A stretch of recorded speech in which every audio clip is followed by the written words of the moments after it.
abordar hoje é o significado do teosofismo. Antes de nós entrarmos no nosso tema propriamente dito, alguns esclarecimentos prévios me parecem necessários. Primeiro, quando nós temos um tema, significado de ser teosofista, poderíamos ser levados pelo título a julgar que a palestra fosse nos dar uma definição de teosofista e dizer, afinal, quem é o teosofista.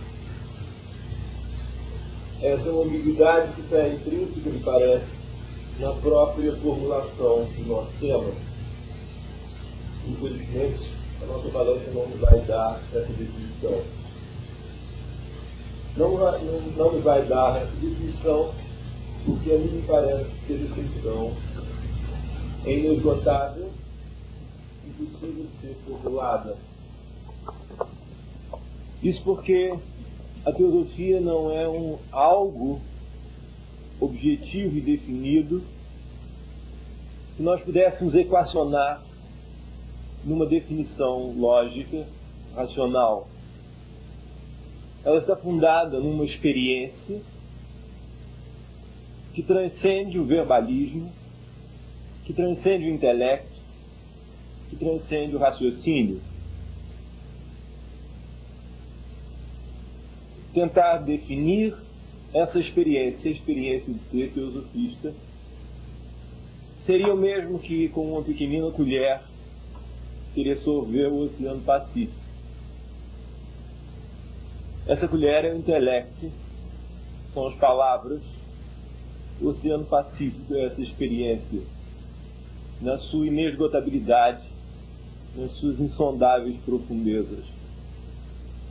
Assim, nós não vamos pretender, nesses breves momentos que vamos caminhar juntos nessa busca, de forma alguma definir quem é, como é o teosofista.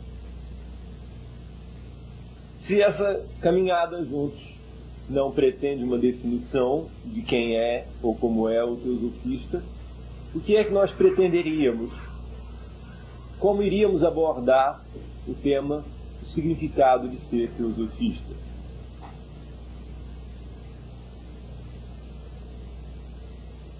Nossa abordagem pretende, mais do que definir,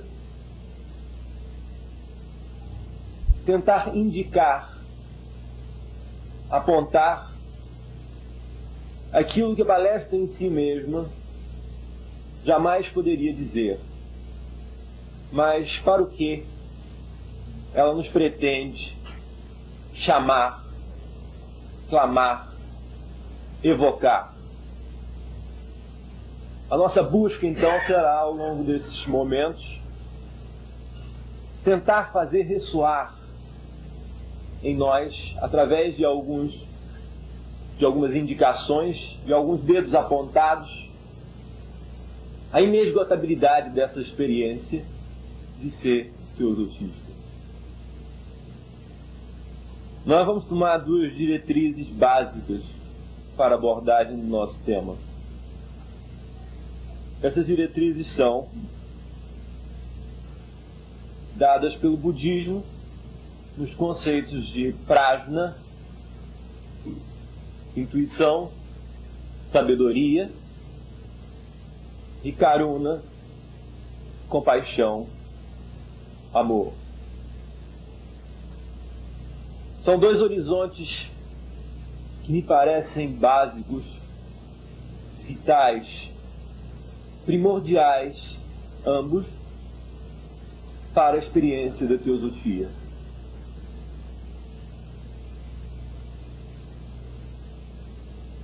Vamos iniciar com o conceito de prajna e ver em que medida, à luz desse conceito budista, poderíamos entender o significado de ser teosofista. Prajna é normalmente traduzido, como eu dizia, por sabedoria e intuição. O teósofo é aquele que caminha, então, em busca de uma sabedoria.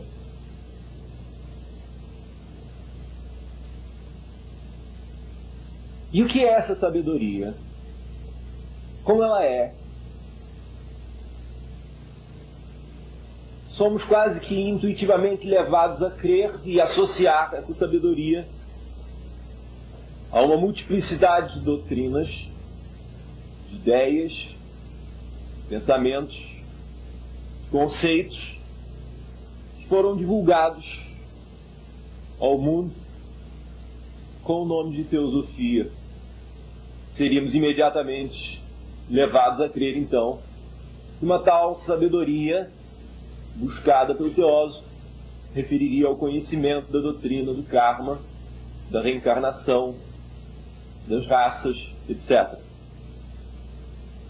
Então, somos tentados a crer que teosofista seria, do ponto de vista da sabedoria, aquele que busca, que estuda, que cultiva o desenvolvimento do saber referente a tais doutrinas. Mas nós verificamos logo em seguida que esses horizontes são muito estreitos para o teosofista. O que isso significaria? Será que nós estaríamos afirmando a insuficiência dessas doutrinas, desses pensamentos, em absoluto? O que nós queremos indicar é que nós começamos a descobrir que existem teosofistas que ainda não viram falar da doutrina do karma com esse nome, que não tiveram a oportunidade de estudar Madame Blavatsky, de saber sobre as raças, e que nós somos inexoravelmente levados a concluir que, sem dúvida, apesar do desconhecimento de todas essas doutrinas, esses nossos irmãos são profundos teosofistas. Eu recordo um filme, curta-metragem, que foi feito há pouco tempo, no interior do Nordeste, numa colônia agrícola. Era uma entrevista com diversos camponeses, em que se perguntava a eles o que era a vida para eles, como eles viam o mundo, a natureza, etc. E numa dessas entrevistas, uma senhora dizia sobre o mundo: a terra é boa, eu gosto muito da terra. Você sabe, muitas vezes eu saio para o roçado, vou caminhando, e aí paro no caminho em frente a uma árvore, olho para ela e digo: ó, gente, como essa árvore é bonita. E continua dizendo: o senhor sabe, a terra que dá de comer a gente. Se não fosse essa bondade dela, a gente não vivia. É por isso que eu amo tanto a terra. Essa humilde senhora, logicamente, pouco deve saber sobre os 7 raios, sobre a doutrina do karma, karma cumulativo, karma maduro. Pouco deverá saber sobre o corpo astral, mental inferior, etc. Entretanto, nós somos levados a concluir que ela captou qualquer coisa da sabedoria da teosofia, que ela tem esse conhecimento divino que reúne o cosmos, os seres, numa unidade primordial, essencial, básica.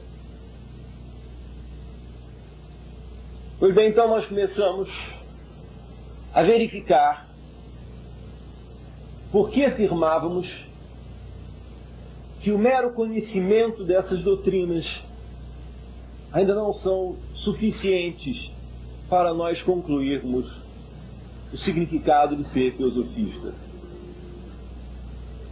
Que há um conhecimento além do conhecimento,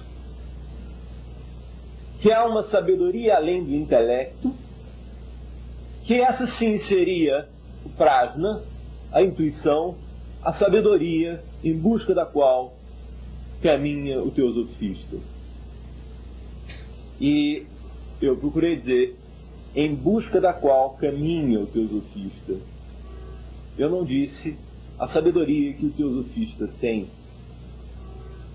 Ele jamais terá essa sabedoria, porque ela é vasta demais para ser contida numa posse. Essa sabedoria, nas suas vastidões, só pode ser amada.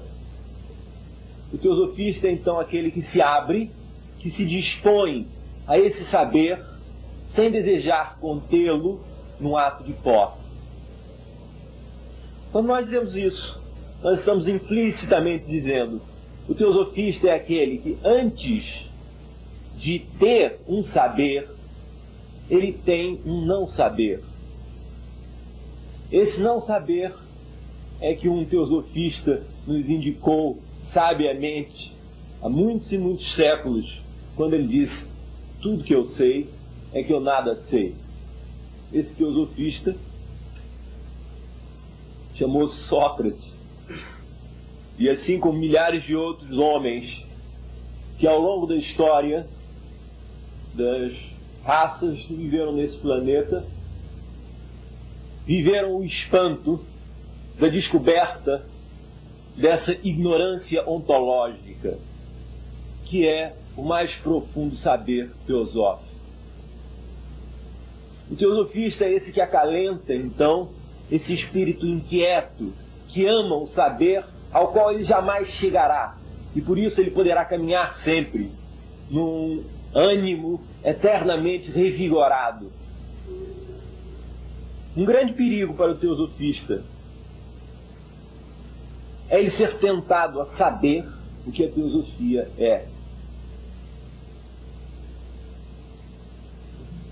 A forma com que esse perigo ameaça o teosofista é fechar os seus horizontes naquilo que ele julga saber. Mas a teosofia não é só isso, porque ela nunca é só alguma coisa. Ela é sempre isto e mais. O que isto não diz e não pode dizer jamais. Por mais completa que seja a definição, por mais longo que seja o discurso, a teosofia é sempre isto e mais aquilo tudo que não se disse no discurso, que não se disse na enunciação.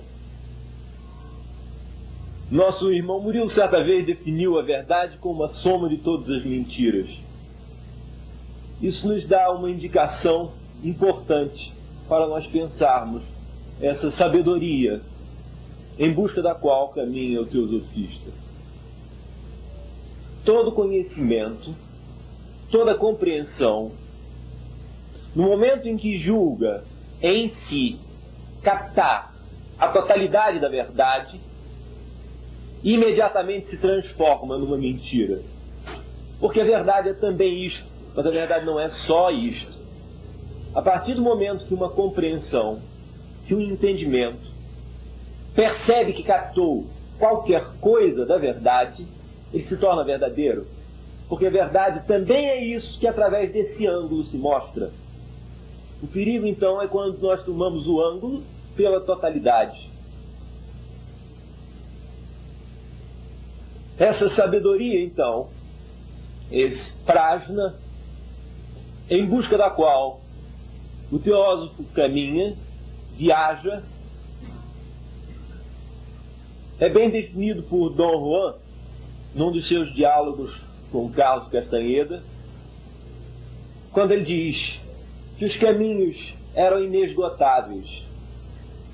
E diz ele: o caminho nunca lhe levará a um lugar. Você nunca chegará. E diz ele, por isso, você poderá caminhar eternamente pelo caminho, inesgotavelmente espantado com as maravilhas de um descobrir constante nesse caminho.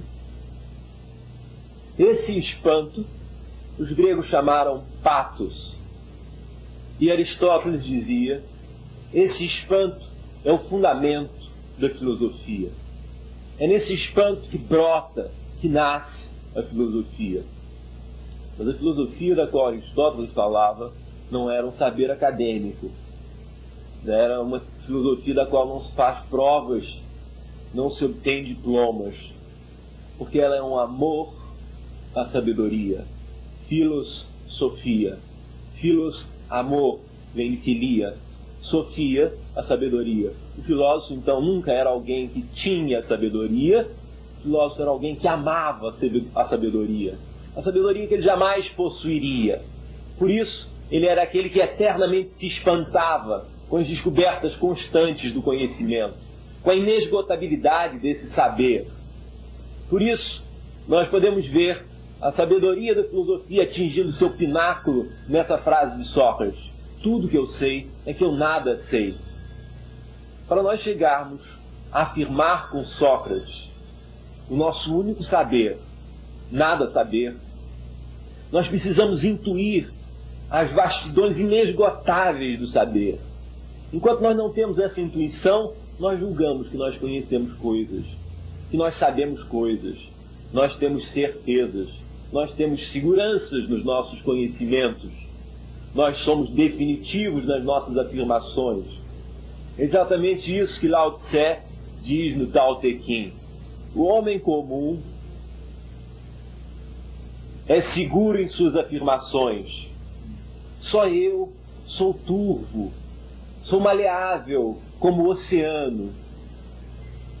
É essa ignorância humilde do taoísmo que tão bem Sócrates intuiu quando ele diz: tudo que sei é que nada sei. Isso significa que todo o nosso conhecimento é válido na medida em que conhece os seus limites e intui o que o transcende. É essa transcendência que vivifica e dá a veracidade dos nossos conhecimentos. As nossas compreensões são válidas, elas podem dinamizar e nos animar na medida em que nós soubermos que elas não bastam, que elas não bastarão jamais, que por mais que se saiba, nunca se sabe o bastante. O progresso espiritual, então, o desenvolvimento espiritual, seria um mergulho cada vez mais profundo nesse insondável, nesse inefável. Nós poderíamos então dizer que a sabedoria para a qual o teósofo caminha é a sabedoria de nada saber. Por nunca saber o bastante, o teósofo poderá ser sempre aquele que se abre, aquele que tem as janelas do espírito sempre livres para a entrada dos ares renovadores. Esse espírito incansável, esse ânimo que move o conhecer rumo ao impossível e inatingível, esse espírito que se dispõe àquilo que sabe, que nunca captará numa objetividade, que nunca controlará numa posse, esse é o saber para o qual o teósofo deve caminhar. Por isso, Blavatsky, na chave da teosofia, logo ao final, ela diz que a maioria das tentativas análogas à sociedade teosófica fracassaram ao longo da história, se transformando em seitas fechadas, formulando conhecimentos dogmáticos. Diz ela, o desafio que a sociedade teosófica terá de enfrentar no futuro é não deixar o seu barco encalhar no banco de areia da seita, do dogma, desse conhecimento fechado. O que é que Madame Blavatsky nos indicava com isso? O grande perigo, dizia ela, então, para o teosofista, para a sociedade teosófica, é julgar em algum momento que já possui a teosofia. Nesse momento, o teosofista se transforma num seguidor de uma nova seita, porque julgando já possuir esse saber, ele terá necessariamente de fechar as portas para aquilo que ele ainda não sabe, para aquilo que são os outros ângulos todos possíveis. é rumo a essa inesgotabilidade que nos indica uma das decisões que a Sociedade Teosófica tomou de não exigir de seus membros a adesão a nenhum conhecimento específico, a concordância com nenhuma opinião, seja ela de Helena Blavatsky ou de qualquer outro instrutor. Porque na medida em que se exigir do teosofista a aderência a qualquer forma de conhecimento, e não a lealdade e honestidade a uma busca, nós estaremos necessariamente fechando os âmbitos e os horizontes da teosofia e da sociedade teosófica. O vigor que animou essa sociedade foi então o vigor de não saber final e definitivamente o que é a teosofia. E por isso, poder partejar novos conhecimentos a cada passo de sua história. Poder propulsionar os seus membros, sejam lá de que crenças eles forem, tenham lá que orientações de pensamento tiverem, mover os seus membros em todas as direções da busca desse saber. Pouco importa se você é cristão, pouco importa se você é budista, maometano, pouco importa que forma de crença você tem. Pouco importa se você acredita nisto ou naquilo. O essencial é que você acalente dentro de você o ânimo dessa busca inesgotável e compreenda que o seu ângulo é um, no meio de uma infinidade de outros ângulos, e que nenhum ângulo tem o direito de exigir o privilégio do absoluto. Enquanto o teosofista conseguir sustentar esse ânimo vivificador, nós veremos a presença dessa sabedoria na vida do teosofista. Então essa sabedoria é o mesmo que a sabedoria da não sabedoria. É saber não saber. É isso que o teósofo tem de cuidar a cada passo. A atenção de nunca bastar-se nos seus conhecimentos. De nunca dizer, até que enfim, agora eu coloco o ponto final da verdade. Porque nesse momento ele colocou o ponto da mentira. Nesse momento as portas se fecharam. A teosofia poderia ser, assim como o Zen, numa definição de Alan Watts, em que ele dizia, o Zen não pode ser definido, porque defini-lo é como tentar apreender o vento numa caixa. No momento em que você coloca a tampa, acabou o vento, você tem o ar estagnado. Tampar a caixa é definir o Zen, é definir a teosofia. No momento que nós colocarmos a tampa, nós teremos finalmente o ar estagnado da seita, dos dogmas, das afirmações irredutíveis, absolutas, absolutamente seguras de si mesmo. O teósofo precisa não ter um palmo de terra debaixo dos pés, um palmo de céu acima da cabeça. Não ter onde repousar a cabeça. É exatamente isso que vai vivificá-lo, que vai transformá-lo no eterno espanto, no constante e inesgotável espanto das descobertas que nunca terminam, que nunca acabam, que nunca são de uma vez para todo sempre. É importante, e muito importante, nós seguirmos as indicações tão agudas, tão profundas, tão enriquecedoras que nos foram dadas por Blavatsky, por Olcott, por Annie Besant, mas é vitalmente importante que nunca tomemos essas indicações como uma palavra final, como um absoluto irredutível, porque no momento em que nós fizermos isso, nós estaremos tirando desses autores aquele vigor que os moveu ao longo de suas buscas. É exatamente isso que o coronel Olcott tão bem chamou a atenção no seu livro Old Dire Leaves, quando ele relata um movimento surgido dentro da Sociedade Teosófica logo após a morte de Blavatsky. Diz ela, comecei a perceber que entre muitos dos nossos membros começava a pairar assim um saber oracular, aonde frequentemente eu via pessoas dizendo: ah, mas ela disse isto, e se ela disse, então isto é indiscutível, isto tem que ser aceito. E diz Olcott: nada mais antagônico ao espírito que moveu Helena Petrovna Blavatsky.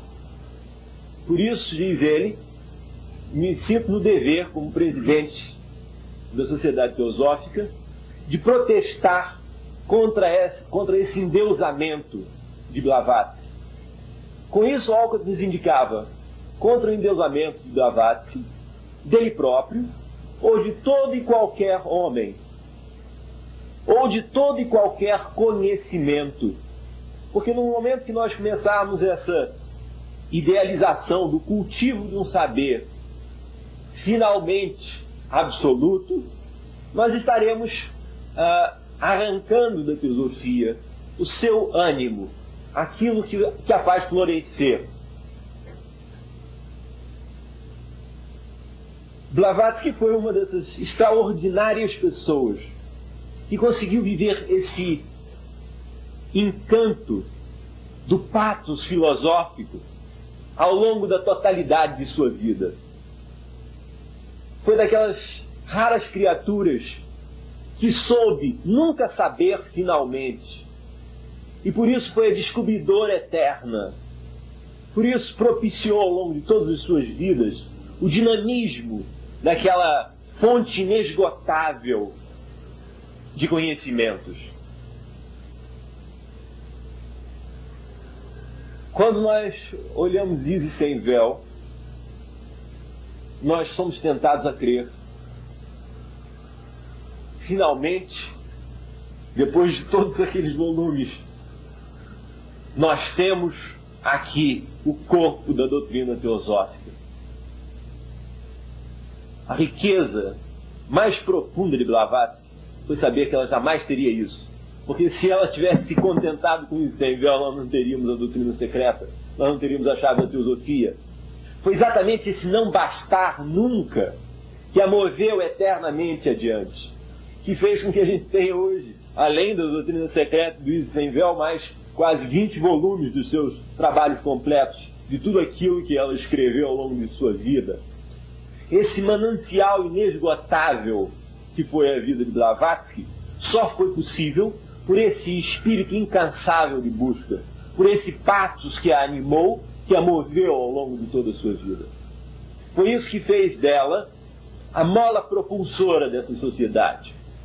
Enquanto nós soubermos recuperar, reanimar em nós esse pathos, essa sociedade seguirá mais 100 anos, como ela vem completar nesse ano. E seguirá pelos futuros incalculáveis, enquanto os teosofistas souberem que a teosofia não se esgota em nenhuma definição, em nenhuma enunciação, em nenhuma conceituação. Enquanto esse ânimo e esse vigor perpassar os teosofistas, eles serão os descobridores do futuro, assim como foi Blavatsky, assim como foi Annie Besant, assim como foi Leadbeater, assim como foi Sriram.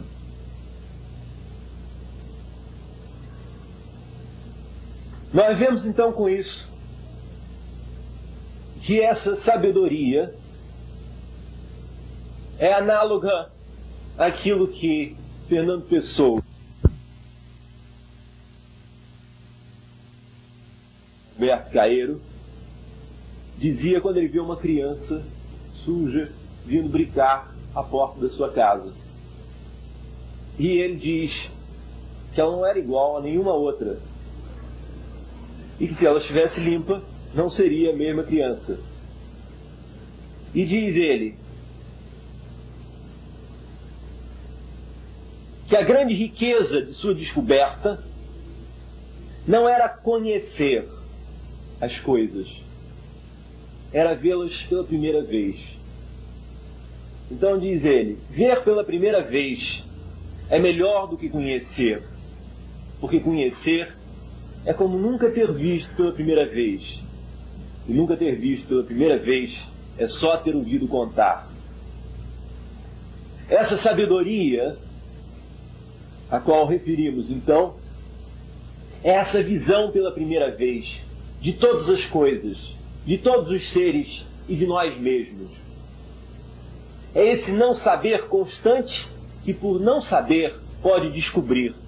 Nós nunca poderíamos descobrir aquilo que nós já sabemos. Nós só poderíamos descobrir quando nós não soubermos. E por isso, subitamente, nos espantarmos descobrindo alguma coisa. Se o nosso amigo Cabral conhecesse todo mundo, ele não descobriria o Brasil. Ele só descobriu porque ele intuiu que ele não conhecia tudo e partiu na aventura do desconhecido. E por isso ele pôde se espantar com essa terra maravilhosa que nós hoje habitamos. Assim, mundos inesgotáveis e infindáveis estão à espera do teosofista. Se ele souber nunca saber o bastante, se ele souber fazer as suas naus partirem rumo ao desconhecido sempre. Kierkegaard, no momento de sua obra, fala sobre o cristão. O remador não olha para onde vai, ele rema de costas para o seu objetivo. A partir do momento que o remador olha para onde ele vai, ele perde a eficiência do remar. Ele só dispõe dessa eficiência plenamente quando ele rema sem saber para onde vai, sem olhar para o futuro, sem medir o adiante. Pois bem, isso é válido, assim como para o cristão, assim também para o teosofista. É lógico que teria de ser válido para ambos, porque todas essas distinções perdem os seus sentidos rígidos à luz de qualquer coisa mais profunda que perpassa todas essas experiências que a humanidade chamou religiões, filosofias e ciências autênticas. Há um fundamento, há um solo comum que unifica tudo isso.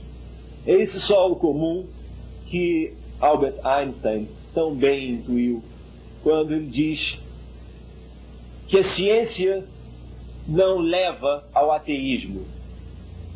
Diz ele, o que há é cientistas atrasados cultivando ideias do século XIX, palavras dele próprio. E diz ele que nada mais vivificador para a ciência do que a experiência mística. É um texto que nós encontramos de Einstein no livro editado por Frei Raimundo, As Mais Belas Orações de Todos os Tempos. Pois bem, então quando Einstein diz que o verdadeiro cientista é aquele que irá sempre desembocar nesse solo do transcendente, ele intui essa unidade do saber que a sociedade teosófica coloca como um dos seus objetivos. A compreensão de que nos seus múltiplos enfoques os homens não precisam divergir, muito pelo contrário, é exatamente pelos seus múltiplos enfoques que eles podem concordar. Porque cada um desses enfoques pode vir trazer ao outro aquilo que pelo seu ângulo próprio o outro não pode obter. A teosofia deveria ser essa linguagem comum de todos aqueles que partilham essa busca inesgotável e infinita. Assim, eu hoje estou aqui tentando falar alguma coisa sobre teosofista a partir de dois conceitos budistas. Assim, poderíamos ter, tão válido quanto a minha tentativa, um outro irmão falando a partir do cristianismo, um outro falando a partir do islamismo, a partir do brahmanismo, enfim, cada uma das vertentes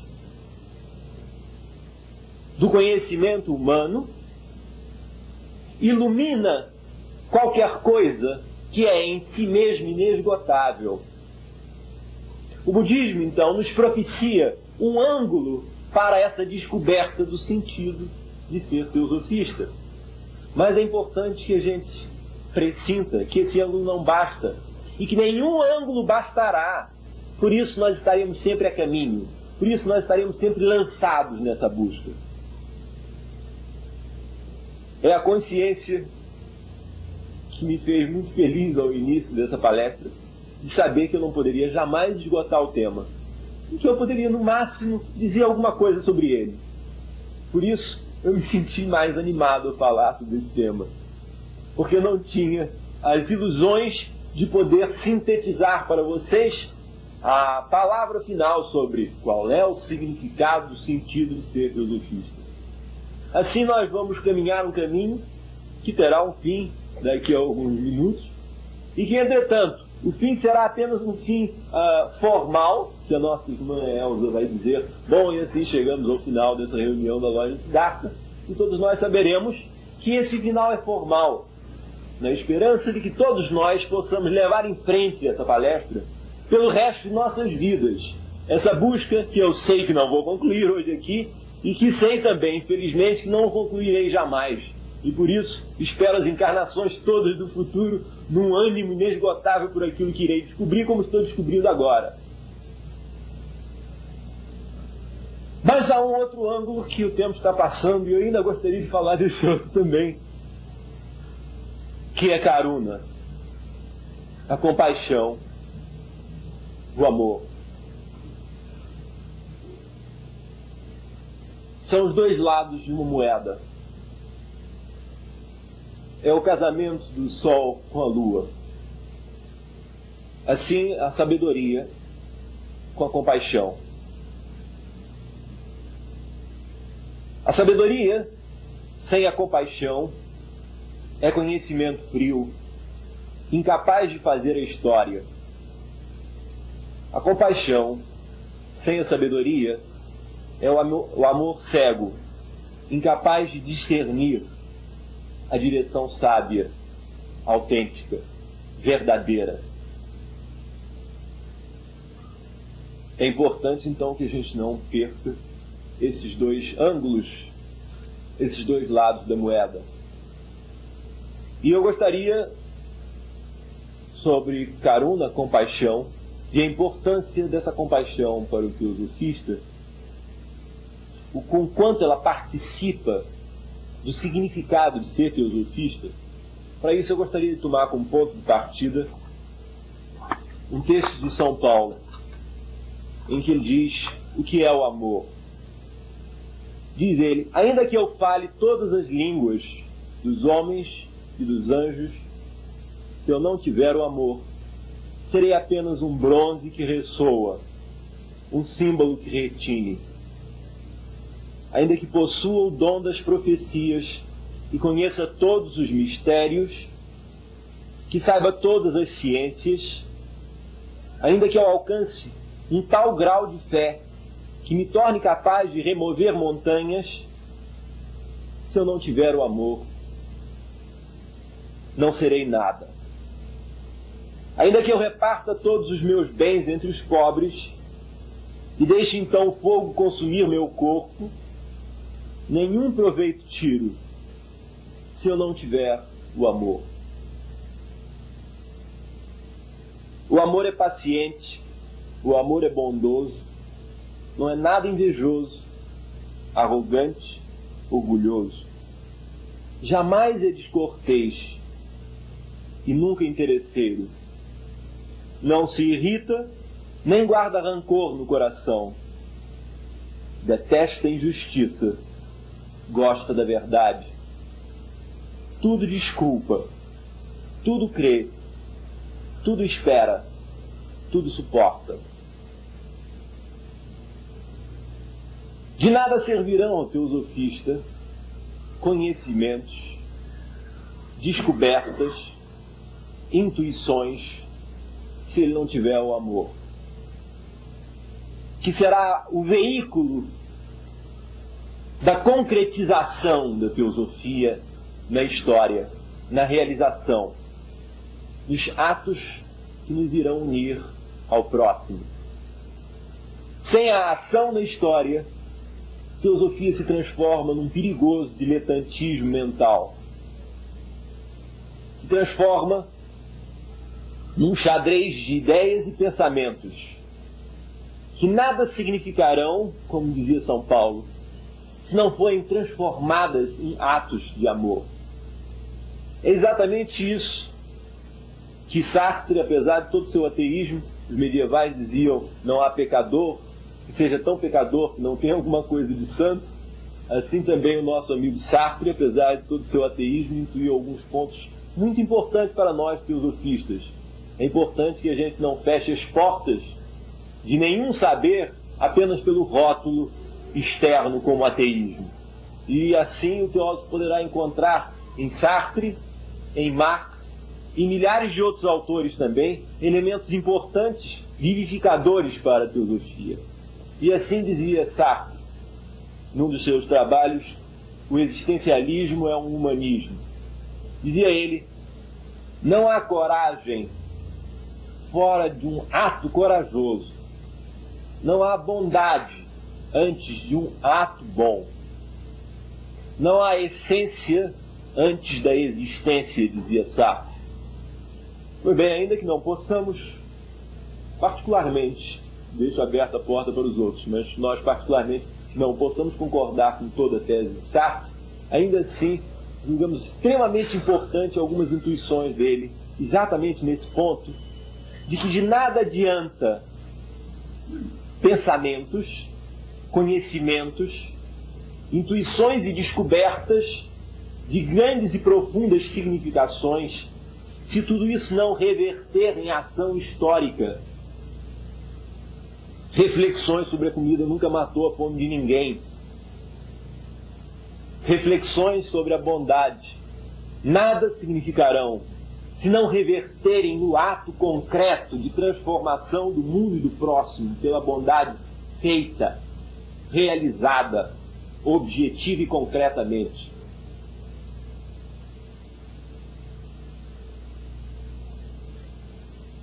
É exatamente nesse sentido, então, que nós vemos a contraparte de Karuna, da compaixão, do amor, no significado de ser teosofista.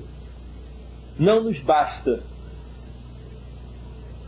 o patos do eterno descobrir de um conhecer inesgotável.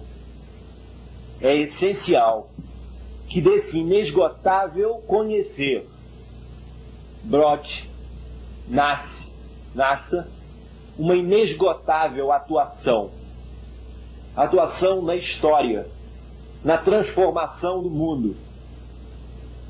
Não se é teosofista só na cabeça, é também no coração. Se for só no coração, poderemos errar muito. A cabeça nos irá guiar, nos irá permitir discernir, mas a cabeça não basta, porque é importante, é vital, é essencial que esse discernimento seja transformado e transfigurado em ações. E essas ações não significam, é óbvio, só vir aqui a sociedade teosófica. Essas ações são o nosso cotidiano. É todo e qualquer contato que nós temos com o próximo, seja esse próximo um irmão humano, seja esse próximo um animal, um vegetal, um mineral, toda e qualquer forma com a qual nós contactamos no mundo. Porque nós intuímos que há uma vida una, vibrando em cada átomo, em todos os seres, nas formas complexas como nas simples, nos animais que nós chamamos superiores e naqueles que nós costumamos identificar como os inferiores. Nós compreendemos que todas essas qualificações são, em termos cosmológicos mais profundos, insuficientes. Porque por detrás de todas as faces está Brahma, está o mesmo princípio, o mesmo absoluto, se realizando em formas diversas, entretanto, a mesma essência energética, o mesmo princípio, do qual um dia partimos e ao qual um dia retornaremos. Por isso, nos aproximando do final formal dessa nossa jornada, eu queria retomar esse término de São Paulo quando ele diz: o amor é paciente. Então nós diríamos, o teósofo também tem de aprender essa virtude da paciência. O amor é bondoso, essa bondade também que o teósofo terá de descobrir, não em elucubrações éticas, mas em atos. Não é nada invejoso, arrogante, orgulhoso. Essas também são facetas que o teosofista terá de polir e aprimorar em si. Jamais é descortês e nunca interesseiro. Não se irrita, nem guarda rancor no coração. Detesta a injustiça. Isso significa que não é um passivo assistente da história, como Blavatsky não foi, como tantas vezes se levantou e bradou, e se arriscou, e se queimou na defesa daquilo que ela intuía como correto. Ela não temeu as perseguições de tantos missionários, ela não temeu as consequências dos princípios da sombra. Ela assumiu a luta por uma justiça e por uma verdade integralmente.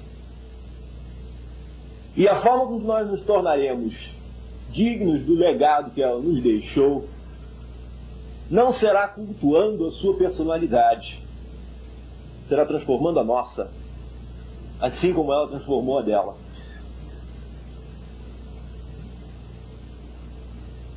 Gosta da verdade, tudo desculpa, tudo crê, tudo espera, tudo suporta. Assim é o amor, diz São Paulo. E esse é o lado que nenhum teosofista poderá se julgar digno desse nome, se não ousar o desafio de aprimorar tão duramente, por todo sempre, porque isso não se faz uma vez, não. Isso se faz a cada momento, a cada dia. Essa tarefa nunca estará finalmente realizada, e a partir de agora eu já sou o ser perfeito, estou encerrado todas essas obrigações de uma auto-reflexão, de um auto-reconhecimento, de um auto-aprimoramento. Os caminhos nunca chegarão, e por isso nós poderemos caminhar inesgotavelmente por eles, como dizia Dom Juan. E assim, São Paulo conclui dizendo: o amor não terá fim. As profecias, sim. As línguas se calarão e as ciências têm o seu termo. Imperfeito é o nosso conhecimento e também as profecias. Temos agora a fé, a esperança e o amor. Mas dos três, o mais excelente é o amor, diz São Paulo. Pois bem, são esses os dois lados da moeda que nós queríamos tentar vislumbrar alguma coisa dela hoje com vocês. Nós nunca acabaremos de olhá-la, de admirá-la e de descobri-la, desde que a gente saiba que nunca a soube finalmente. Assim nós vimos o significado de ser teosofista enquanto sabedoria. É a sabedoria da não sabedoria, essencialmente, aquela que deve cultivar o teosofista, que é a fonte de todas as descobertas. A sabedoria, então, esse lado da moeda do significado de ser teosofista, está sintetizado na afirmação de Sócrates: tudo que eu sei é que nada sei. É esse saber que todo teósofo deverá conseguir aprimorar dentro de si. E o outro lado é a compaixão, é esse amor que tão sabiamente está indicado no nosso ideal de fraternidade. Enquanto essa fraternidade e esse amor e essa compaixão não estiverem concretizados nas transformações de nossos atos, de nossas vidas concretas, ainda que a gente entenda muito da doutrina secreta, do Easy Sem Véu, ainda que a gente saiba citar textos em sânscrito e em pali, tudo isso será o bronze que ressoa, o símbolo que retine, e que nada é sem o amor. Assim, o significado de ser teosofista é a harmonização desses dois aspectos, que são simbolicamente um masculino e um feminino, um dia e uma noite. O teosofista é aquele que busca essa integração e harmonização dos opostos. E assim nós estamos nos aproximando do final formal da nossa jornada. Esperamos que todos nós, conscientes da absoluta insuficiência dela, porque se nós tivermos por algum momento a ilusão de que ela foi satisfatória, ela perderá toda a sua verdade, todo o seu sentido, todo o seu ânimo. E se nós soubermos, e agora quando eu concluo, nada do que eu disse é bastante, nada do que eu disse é suficiente, exatamente esse alento é que nos levará adiante, na espera ansiosa do próximo orador, na semana que vem, no próximo sábado, que virá continuar esse trabalho inesgotável e infinito.